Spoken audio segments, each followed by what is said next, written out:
I'm Peyton Jones, and I'm here with Church Planter Magazine, and we are sitting here with Brandon Cox. He is the face you do not get to see behind pastors.com. So, Brandon, it is good to have you here today. Awesome to be here. Awesome to connect. All right. And we were just goofing off the whole time. We talked about everything under the sun, and I told them to keep the stupid switched on because that works for us. But the reality is, we've just been acting stupid. We've just been getting to know each other as friends a little bit. But, Brandon, you have a lot of cool stuff that's going on down in Arkansas. Tell us about your church planting venture. Sure. I'd spent a year on staff here at Saddleback Church in Southern California. They sent us out 2.5 years ago to start planting Grace Hills Church there in Bentonville, Rogers area. And it's the home of Walmart. It's where their home office is. So people have come there from all over the world, all over the country, every state. The place is just kind of blown up with all kinds of cultures. So we just really felt God calling us to go and plant a church that reached across some of those cultural barriers. A lot of great churches in Northwest Arkansas already, but maybe sometimes struggle to connect with people who are moving in, who don't understand maybe the local mentality. So really had a desire to just plant a church that would be not only a church that was strong and healthy, but that would be a kind of born pregnant, if you would. It would be a teaching hospital where we would try stuff out, see what worked, and along the way, spin off and just send guys out and share and that sort of thing. So that's what we're up to. I love the idea that you had kind of said that you were going to experiment, try things out, and if it worked, you were going to tell other people rather than having them reinvent the wheel. Is that something that kind of comes through in pastors.com? A lot. One of the things we love is to hear from a lot of different perspectives. Have a lot of different people that write for us and send things in from all kinds of different angles, and we love that. We feel like people learn just from the assortment of things that are available. Yeah, and I mean, that's an amazing resource, pastors.com. It is basically like it is a resource. Pastor Rick writes an article, Rick Warren. You write articles, other people write articles. Sure. Every once in a while there's videos on there.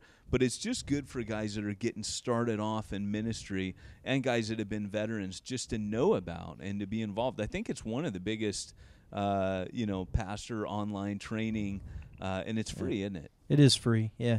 Maybe one of the larger ones.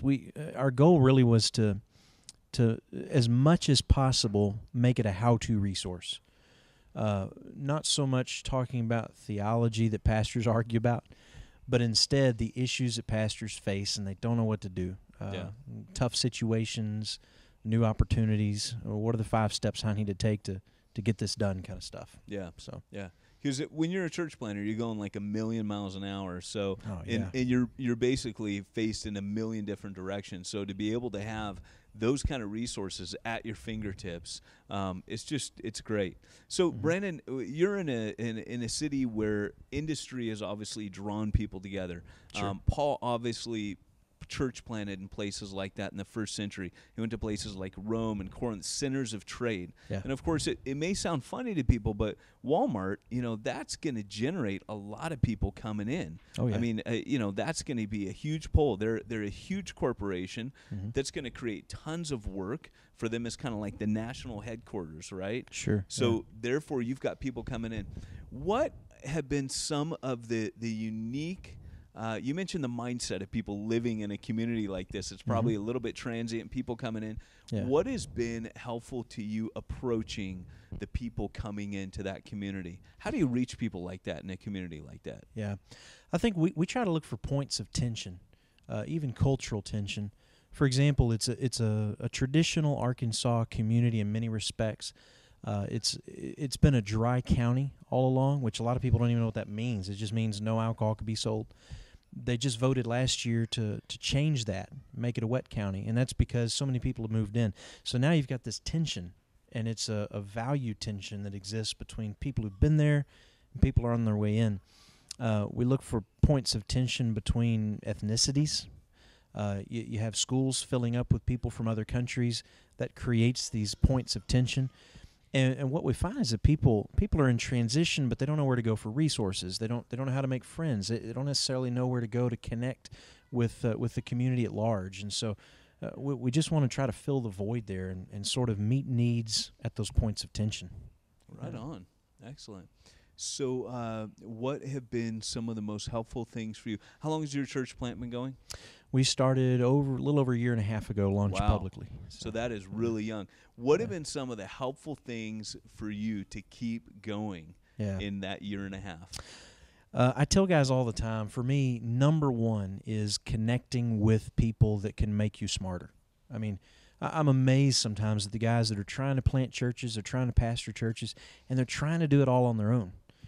And so even before we moved there to start, I just started calling up guys. I had either read their books or I'd read about their church plant, and I found pretty much everybody to be much more accessible than I ever imagined. And I would just say, how did you guys do this? Yeah. And so for me, number one has been connecting with people that hopefully make me smarter. That's the biggest one, really is. There is a generosity amongst church planners that I don't think people realize. When you've been the little guy in a church plant trying to start off, and it could suddenly implode at any moment, and it's like the Holy Spirit or bust, and you need God to turn up. I think you learn in those times to walk with the Lord very tight, but you always say to yourself that I wish I had someone else, like a mentor or somebody to reach out to, but I'll be that guy to the next guy. If anyone ever comes to me, I find, like, for me, whenever people email me, or maybe they've read Church Zero or whatever it is, they email me, they contact me, I always answer, because I have such a heart for the church planner who's in the trenches, scared out of his head, doesn't know if it's it's kind of like Bill Paxton Aliens. We're gonna die, man. Exactly. Game over. I have a heart for that guy. Yeah, I think you always got to have people ahead of you that you're asking. You got to have people behind you that you're working with and pouring into, for sure. Yeah. So what's that look like as far as teaching? When you said that you guys are kind of like a teaching hospital, what does that look like? How have you been able to kind of pass stuff on? Sure. Well, an example would be right now, we just brought on a young guy named Michael Smith. He's going to be planting in our region a year from now, but he's going to spend the next year with us doing everything there is to do. He'll join all the different teams. He'll volunteer in everything from kids worship to community outreach, small groups, everything we do. He'll be a part of all of it, and he'll see what it's like at ground level. Okay. But also, we want him during that year to launch something, lead it, and leave it with some people that he's raised up. And so we're sort of experimenting with something. It doesn't necessarily matter whether it succeeds or fails. Amen. But at the end of all that trying, he's going to take that experience and go plant a church with it. So, Amen. Yeah, that's what it looks like for us. I think that's the secret sauce for church planners, is not being afraid to fail. Oh, absolutely. You got to celebrate it. Absolutely. Yeah. It's the secret. Guys who don't try things, guys who don't risk, are guys that are afraid to fail. Yeah. Nothing ventured, nothing gained. Absolutely. Yeah. And I think it's out of failure that come our greatest stories. I mean, this stuff you're going to talk about 10 years from now is, there was this time I blew it, and look at how God worked. So, yeah. Wasn't it Edison that said, after coming up with like 1,000 and something ways to 1,000 and something failures before he invented a light bulb, he said, I didn't fail 900 and say it was 63 times. He said, I found 963. I discovered 963 ways not to invent a light bulb. Exactly. It was all his mindset. Yeah. And there are a lot of ways not to plant a church. Yeah. Right on. So, what would you tell the church planner just starting out right now in regards to his own, how does he find a mentor? How does he grab? Because, you've had one of the top mentors in the country. We're at Saddleback right now. Yeah. You have actually been partially mentored by Rick and been on his team, and you've had quite a unique opportunity to rub shoulders with some of the biggest movers and shakers in the country. Yeah. How do you kind of tell these guys to gear up with somebody? I think one of the things I did a long time ago, 3 years ago, before we really got started planting, is I just made a list of guys who I had seen speaking at conferences. I looked at their church websites. I'd done some research. I zeroed in on guys that had a similar DNA and a similar value set, and just started making calls. One guy that pastors a church of 6,000 or 8,000 people in Florida, I just called his office and said I'd really like to talk to him. I managed to get through, and he spent 2 hours with me. Wow. Just pouring in all kinds of wisdom, giving advice. Wow. And then they later became one of our supporting partners. So Wow. And it was just a matter of picking up the phone and giving it a shot. And That's awesome. Again, I think most guys that are, if their motives are good, they're going to want to pour into somebody. So Brandon, you got some tenacity. That's I mean that's what you're telling me right there. That takes tenacity. To call a church like that. And I think church planners have to have that, don't they? Sure, absolutely. Yeah, you got to dig in, and you're going to go through some hard stuff, ups and downs, and it's a roller coaster. Yeah. So, yeah. Yeah, excellent. What about, because you're kind of like an internet guy, we don't want to use the term social media, but how do you harness the technology that's available today for church planning? Well, there's kind of a formula. I mean, there are different approaches to church planning. When you launch a church the way we did, the typical formula is come up with a whole lot of money and spend it on media and advertising and just get a big crowd together. And we just decided that just didn't fit with some of our values of being personal. What did fit with the value of being personal was the idea of Facebook. So literally, we moved to town, sort of parachute drop, didn't have anybody to start with. It was us and one other couple we figured would show up on day one. We just used Facebook, nothing but Facebook. We had our website up early before we arrived, and we used Facebook to get the word out.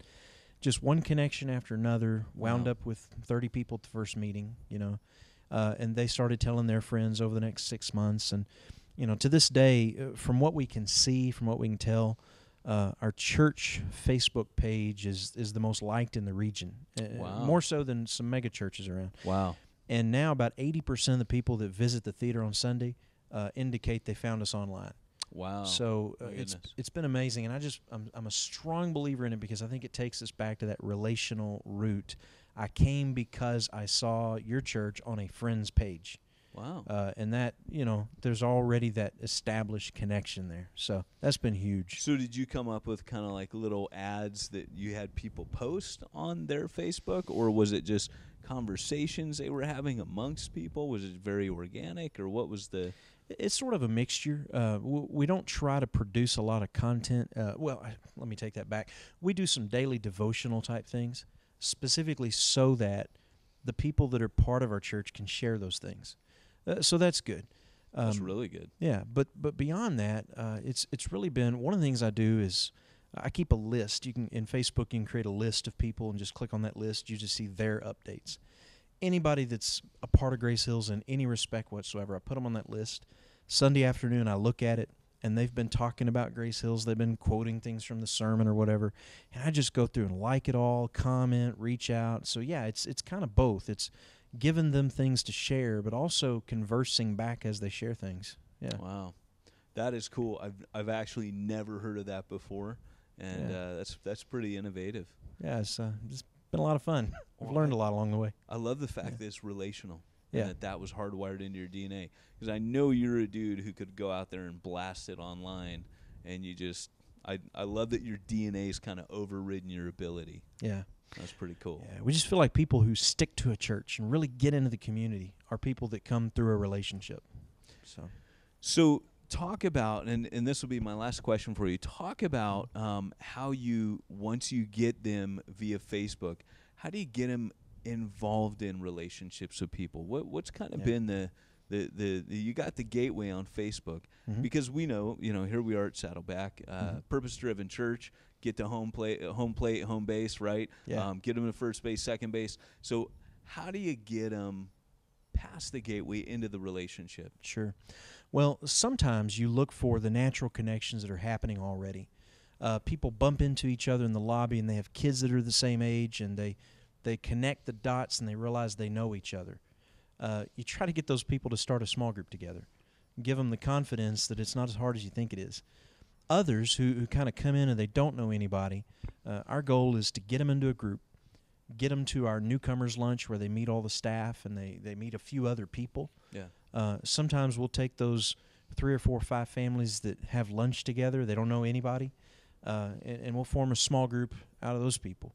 So just trying to be intentional in moving people along to the next step, whether that's through our newcomers lunch, in particular small groups, just trying to create those in an organic way and help them spread and multiply fast. That's awesome. Yeah. So one of the ways I lied, one of the ways that you do that then is you get when you have them start like a small group. That's one of the ways that you can spread is then you're harnessing their relationships. Yeah. Through having them start that up.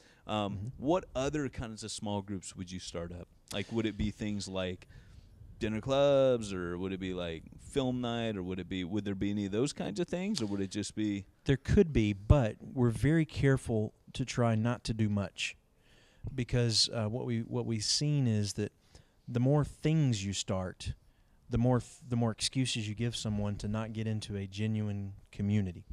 So sometimes another Bible study or another fun thing can really just be a distraction from small groups. So we just repeat it. We gather on Sundays, we scatter during the week, and we just hammer those 2 ideas home. We scatter into homes, and we try to get people plugged into that group.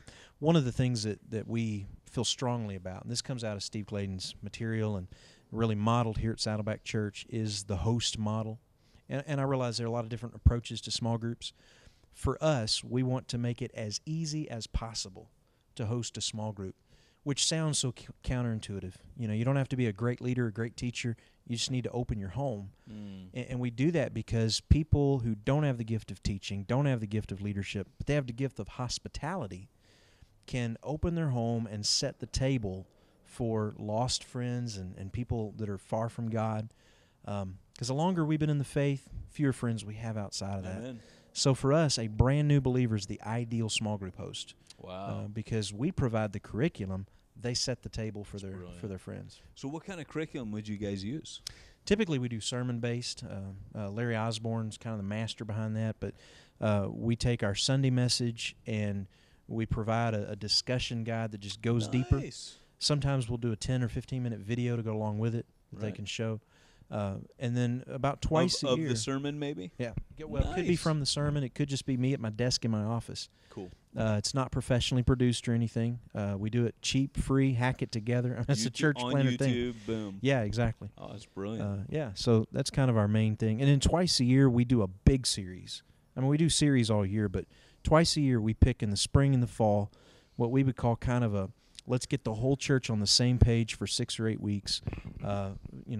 Adults, students, kids, every group, everybody studying something, reading something, so the whole church has this kind of synergy. And we've been able once already to double the number of groups we had on Kickoff Sunday.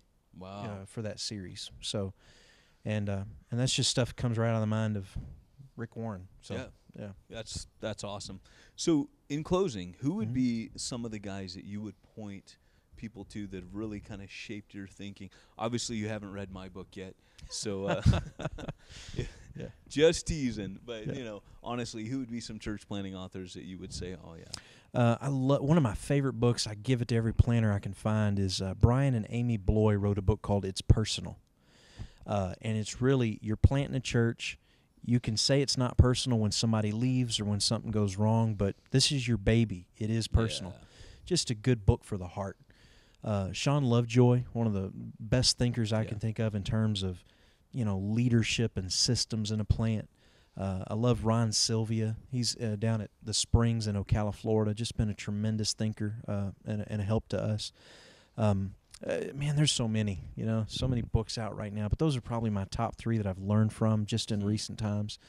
Brandon Hatmaker, Barefoot Church. It's another one that just kind of forces you to think about, do we really have to have all the best stuff, or is there something deeper that we need to be focused on? So, yeah, those are 4 right off the top of my head. Right on, man.